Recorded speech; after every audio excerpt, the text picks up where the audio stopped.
Hey, welcome to Follow Him Favorites. This is where John and I share a single story to go with each week's lesson. John, we are in the creation story, in the beginning, Genesis. You've told me you have a story.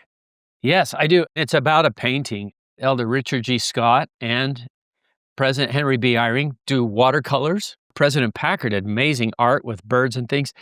This process of creating, I love that they love to create, and we're talking about creation. But much more recently, Sister Kristen Yee. Do you remember this talk, Hank? She said, about 10 years ago, I felt impressed to paint a portrait of the Savior. Though I am an artist, it felt a bit overwhelming. You've got to go find this talk because the painting is in there, and it is incredible. How was I to paint a portrait of Jesus Christ that captured his spirit? She said, where was I to begin? How could I find the time? I decided to move forward and trust that the Lord would help me, but I had to keep moving and leave possibilities to him. She said, I prayed, pondered, researched, sketched, was blessed to find help and resources. What was a white canvas started to become something more. The process wasn't easy. Sometimes it didn't look as I had hoped.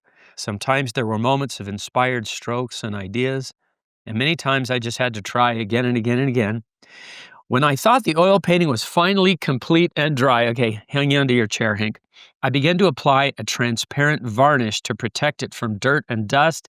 As I did, I noticed the hair in the painting started to change, smear, and dissolve. I remember this. Can you imagine? I quickly realized I had applied the varnish too soon, and that part of the painting was still wet.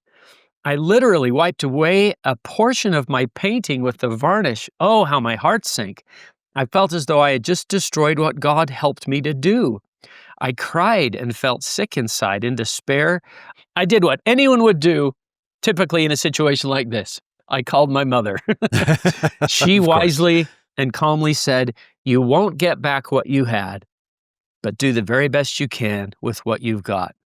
I prayed and pled for help, painted through the night to repair things. And I remember looking at the painting in the morning, it looked better than it did before. How was that possible?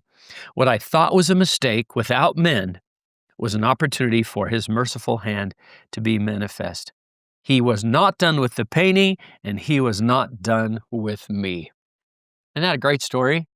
If we make a mistake, our Creator can recreate us. That's a beautiful message of this. Wow, that's fantastic. And it fits the lesson really well. And John, I'm looking at this painting. I don't know if Sister Yee ever listens to our show, but wow. She's like, though I am a painter, that's a painter. No, you're an amazing painter. Listen to this, John, from President Uchtdorf. He says, you may say I'm not the creative type. When I sing, I'm always a half a tone above or below the note.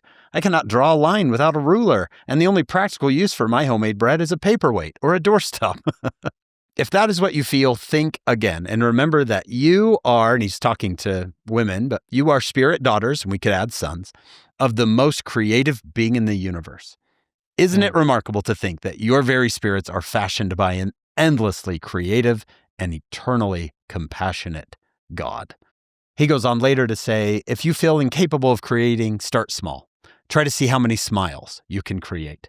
Write a letter of appreciation, learn a new skill, identify a space, and beautify it. There is great work for the saints to do. I love it. Creation. Yeah. There's a word that I had never noticed the word create was inside of it. That is recreation. When we go on a recreation, like, what does it say? Wholesome recreational activities in the proclamation, that we are recreating, making new memories, things I thought, oh, what an interesting idea. Recreation is recreating. Yeah, I love it. Well, anybody listening, go create. You're the child of a creator. Go create. Go make it happen. You can do it.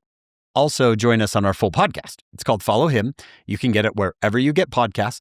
We are with Dr. Rebecca Call this week. She is going to teach you some things about Eve you likely have never thought of. It is beautiful. Then come back here next week. We'll do another Follow Him Favorites.